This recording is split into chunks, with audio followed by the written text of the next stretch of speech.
Hello guys, আপনারা কেমন আছেন? আর আজকে আমি বানাচ্ছি খাসি মাংস।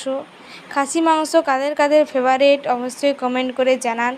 দেখুন, কড়াইতে তেল, পেঁয়াজ, তেজপাতা সব দেওয়ার পর তারপরে আমি একটু নাড়িয়ে নিচ্ছি। তারপরে আদা, পেঁয়াজ, রসুন বাটা, লঙ্কা বাটা সব মিক্সড করে, পেঁয়াজ সব মিক্সড করা আছে মশলা। আর এটা আমার রান্না করছে ঠাকুমা, আমি একটু হেল্প করে দিচ্ছি গাইজ। আর এটা হচ্ছে মাংসর আসল মশলাটা তৈরি করছে। আর এটা হচ্ছে এইটুকু খাসি মাংস আমাদের।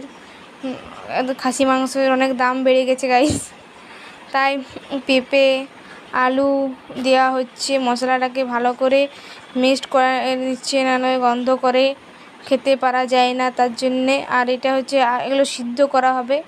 মাংসটাকে ম্যারিনেট করা হয়েছে হলুদ আর নুন দিয়ে, আর কিছু দেওয়া হয় না। আর সামান্য একটু কাশ্মীরি লঙ্কা দেওয়া হয়ে গেছে। আর এটা পিঁপা আলু সব দেওয়া হয়ে গেছে। এগুলো আমি একটু হেল্প করে দিচ্ছিলাম। তারপরে মাংসটাও দেওয়া হয়ে গেছে। মাংসটা দেওয়ার পর কষানো হচ্ছে। কষানোর পর প্রেসার কুকারে সিদ্ধ করা হয়েছিল, সেটা ক্লিপ আমার নেওয়া হয়নি। তারপরে সিদ্ধ হওয়ার পর মাংস রেডি। তারপরে এটা হচ্ছে মশলাটাকে একটু মাখানো হচ্ছে যাতে টেস্টটা আরও ভালো লাগে। পেঁপে আর আলু দিলে তো বলতেই হবে না, খাসি মাংস আলাদাই টেস্ট। আর আমার খাসি মাংসের ঝোল বা একটু পাতলা পাতলা হলেই বেশি ভালো লাগে ভাতের সাথে খেতে। কাদের কাদের পছন্দ অবশ্যই জানান। এই খাসি মাংস তো সবারই ফেভারিট। আর এটা হচ্ছে ঠাকুমা রান্না করছে, দেখুন ভালোভাবে কষে নেওয়া হচ্ছে।